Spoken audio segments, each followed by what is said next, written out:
lampe à nos pieds et une lumière qui éclaire nos sentiers. Cette parole nous prépare et cette parole nous transforme.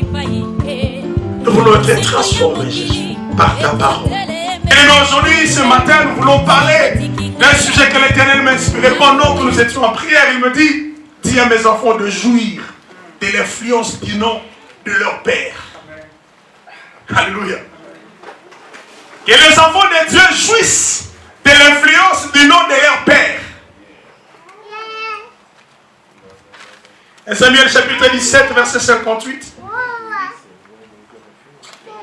Pendant que Saoul était tourmenté par des esprits méchants, Saoul avait besoin qu'on trouve quelqu'un qui pouvait jouer de la guitare ou de la harpe, un instrument, pour chasser des esprits qui l'ont voûté. On a cherché, ils sont allés tomber sur un enfant d'Isaïe, qui s'appelle David. Quand David vient devant Saoul, la Bible dit, Saoul lui dit, de qui es-tu fils, jeune homme?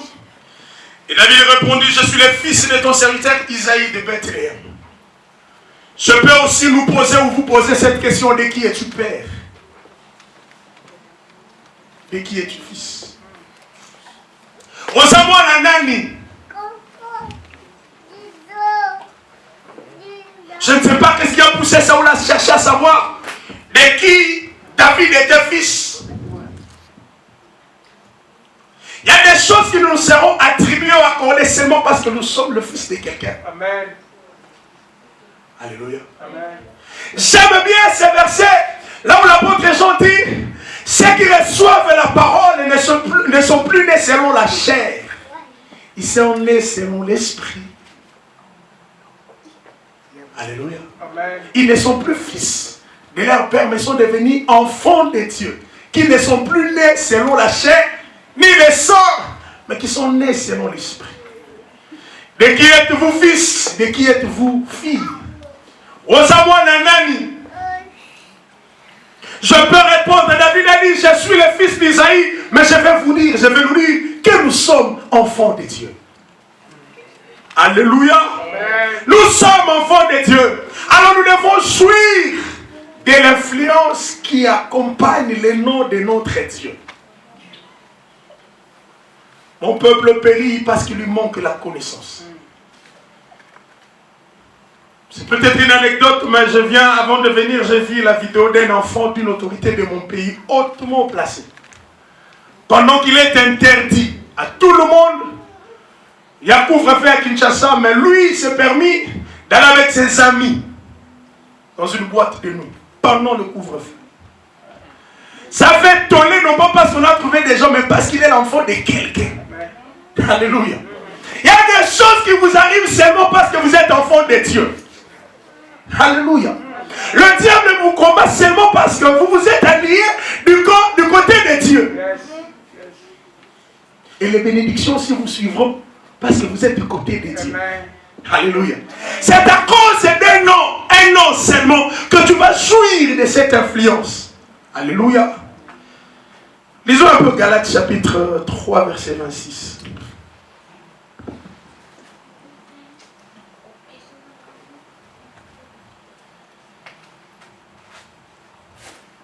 Car vous êtes tous fils de Dieu par la foi en Jésus-Christ.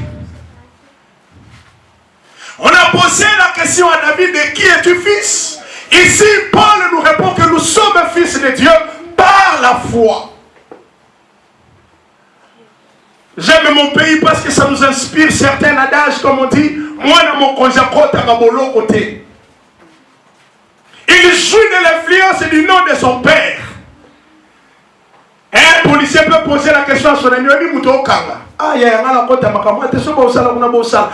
aujourd'hui, les gens permettent à ceux qui ont de l'influence négative à faire de leur vie parce qu'ils ne savent pas ce qu'ils sont. Alléluia. De qui es-tu fils?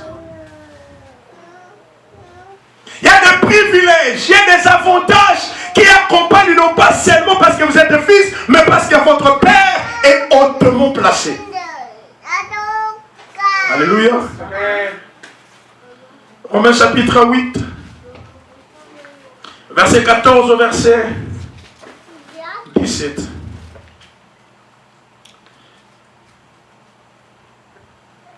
Car tous ceux qui sont conduits par l'Esprit de Dieu sont fils de Dieu.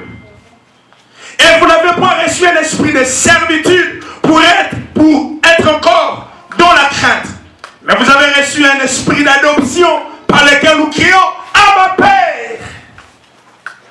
Ce matin, je suis venu dissiper la peur, enlever les doutes, l'incrédulité.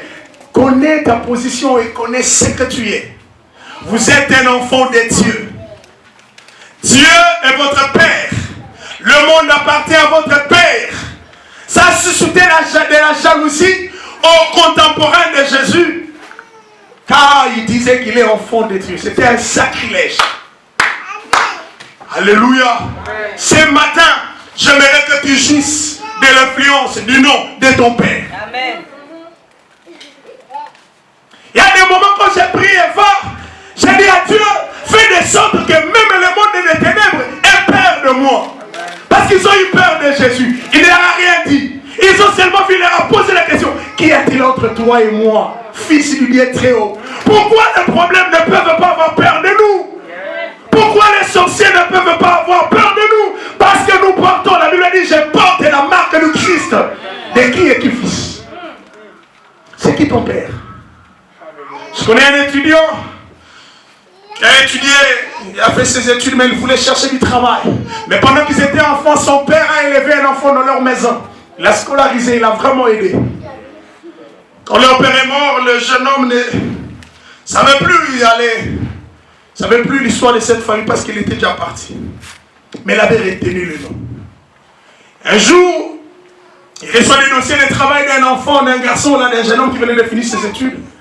Une fois le nom, il se rappelle des noms. Quand j'étais enfant, j'ai été élevé par un certain papa qui s'appelait peut-être Charles. Quand il prend le nom, l'enfant n'était même pas sur la liste des gens qui devaient être appelés ce jour-là, mais seulement le nom du recruteur. Il a dit non, je veux voir ce Charles. Quand il voit les garçons, il lui relate l'histoire. Et l'enfant dit effectivement c'est mon père.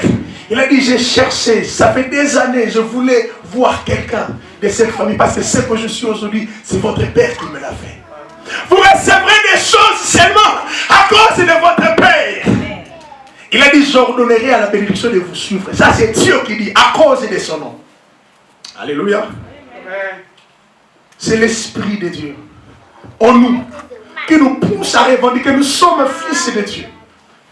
J'écris à ma Père, j'écris que Dieu est mon Père, j'écris que Père, Père. Je me sens plus proche de mon Père. Nous avons deux pères, nous avons un Père au ciel. Nous avons deux pères aussi sur cette terre que nous appelons deux pères biologiques. Tu veux être béni? Enfant, vous voulez être béni? Je le dis souvent aux gens. Vous savez, un père reste père. On ne demande pas un père. On se rend compte que c'est lui mon père. Et vous devez avoir de bonnes relations avec vos pères. Car il y a une bénédiction attachée à l'obéissance à ses pères. Quel que soit ce que le père est. Un jour, un enfant avait beaucoup d'argent. Alors beaucoup, il est devenu prétentieux. Il ne respectait plus son père. Il est allé très loin, il a dit à son papa, tu parles trop. Dis-moi les dépenses que tu as fait pour moi depuis que j'étais enfant jusqu'à aujourd'hui. Je vais le payer. Eh oui, il en était capable. Son père le regarde. T'as la papa, ça papa. Papa ne l'a Roberto Silimaele. A dit, mon fils, je sais que tu as l'argent. Mais tu as quelque chose qui est pour moi. Donne-moi mon sang qui est enterré. Les médecins vous diront aussitôt que la dernière goutte finit dans le corps, tu es mort. Quel vaut ton argent si tu n'as pas de sang en toi? J'ai vu à cause du Christ. J'ai vu parce qu'en moi, il y a le sang de mon Père qui me fait vivre. Paul le dit, ce n'est plus moi qui vis, mais c'est Christ qui vit en moi. Ce qui vit en moi me fera vivre. Malgré que je n'ai pas d'argent, du fait que le sang de mon Père est en moi, il y a encore de l'espérance pour tous ceux qui sont en vie. Même un chien vivant vaut mieux que le mort. La société me dit parce que je suis encore locataire, mon père est fonctionnaire. Non, ta vie ne dépend pas de ce que tu es. Parce que la Bible dit, ceux qui l'ont reçu la fait d'eux, les enfants de Dieu. Automatiquement, Dieu voit les insuffisances de ton père. Il accepte de devenir ton père. Et il est un père éternel. Il n'a pas de durée. Il est un père responsable. Il dit, je connais le mien. Même par l'air, non, je le reconnais. Tu n'as pas besoin de dire ton nom à Dieu parce qu'il dit, je connais. Il a dit à Moïse, j'ai entendu les cris que vont pousser l'Égyptien à mon peuple. Dieu te connaît parce que tu es son fils. Alléluia. Honore ton père et ta mère. C'est là il y a une bénédiction. Proverbe dit, un enfant pas bien du tout est semblable à des caries. La carie, c'est la douleur des os. Il est comme une carie pour sa maman. Honore ton père et ta mère. Honore Dieu. Honore Dieu. Car il est notre Père. Alléluia. Amen. Alléluia. Amen. Il est un Dieu responsable. Je suis venu pour rassurer quelqu'un ce matin.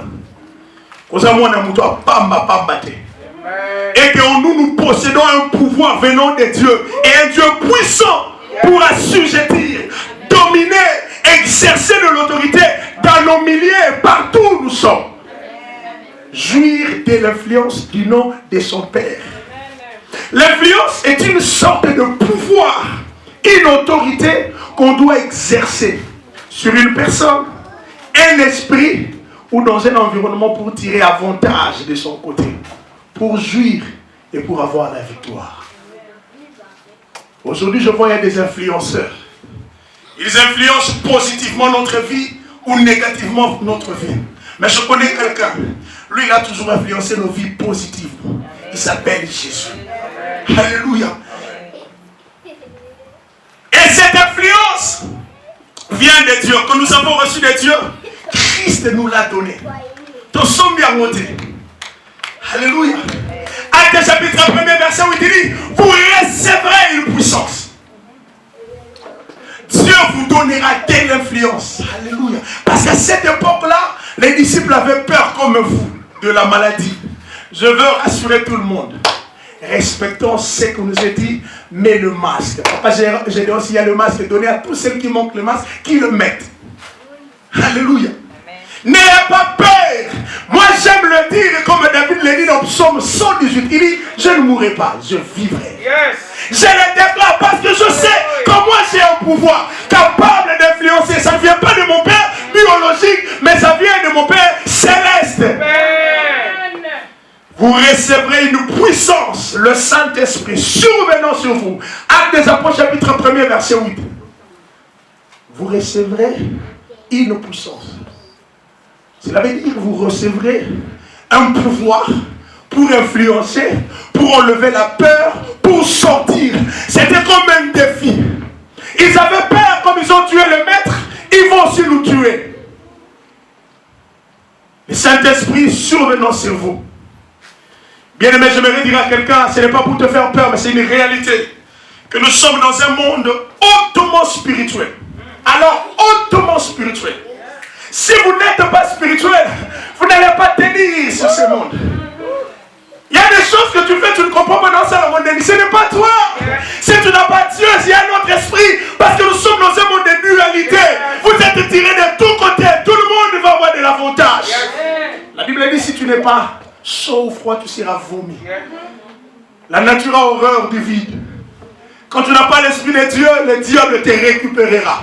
Et quand le diable va te récupérer, il va commencer à tout détruire.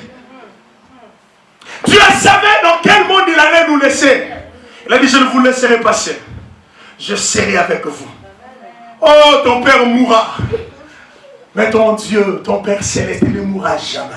Il est éternel, bien-aimé. Il est la force de ceux qui sont fatigués. Il compense à ce que nos pères ne peuvent pas faire. Lui, il peut le faire. Alléluia. Nous avons besoin de cette force pour tenir sur cette terre. L'esprit que Jésus nous a donné, lui aussi l'a reçu de Dieu. Écoutez ce qu'il dit dans Ésaïe 61, verset 1, dit, l'esprit de l'Éternel est sur moi. Car cet esprit m'a oint. L'esprit de l'Éternel était sur Jésus. Il a reçu ça. Il a reçu ce pouvoir et cette influence du Père. Isaïe chapitre 61, verset 1er. Je ne sais pas si je suis en accord avec la technique là-bas. C'est bon? L'esprit de l'Éternel, l'esprit du Seigneur, l'Éternel est sur moi. Car l'Éternel m'a oint pour porter des bonnes nouvelles aux malheureux. Il m'a envoyé pour guérir ceux qui ont le cœur brisé, pour proclamer aux captifs la liberté et aux prisonniers la délivrance. L'esprit ou l'influence du nom du Père va nous délivrer. L'esprit de Dieu va nous sauver. L'esprit de l'Éternel va nous permettre de sortir du lieu et de la situation où nous sommes. Car cette influence nous apporte les qualités de Dieu. Alléluia. Alléluia. Je suis en train de faire un cours là où on nous parle des soft skills et des hard skills. Il y a des choses que tu peux apprendre et des choses que tu ne peux pas apprendre. Il y a des choses qui naissent en nous. Il y a des choses qui façonnent notre personnalité. Il y a des choses que tu ne peux pas apprendre dans le col physique. Tu ne peux les apprendre que dans le col de Dieu. Amen. Disponibilise-toi à être enseigné parce que la Bible dit, Jésus dit, quand il viendra, il vous enseignera. L'influence du nom de Dieu, de Jésus, va inoculer en nous la nature de Dieu qui va nous permettre de commencer à faire des choses comme Jésus disait, je ne fais rien de moi-même. C'est mon Père qui me dit. Jésus ne faisait rien sur la terre de lui-même. Rien. Tout ce que Christ faisait, c'est Dieu qui l'inspirait. Jésus, son Père était son inspiration. Ça veut dire que celui qui obéit à son Père a beaucoup de présents. Sur cette terre, vous êtes guidé par l'esprit de qui? De votre Père terrestre ou de votre Père céleste? Parce que ton Père terrestre peut t'envoyer dans les fétichés. Si ma si la famille n'a vu tala. Mais ton Père céleste ne t'enverra pas dans des choses qui vont te compromettre. J'aime être fils de Dieu. J'aime être fils de l'Éternel. Parce que son esprit va me guider. Parce que son esprit va me conduire.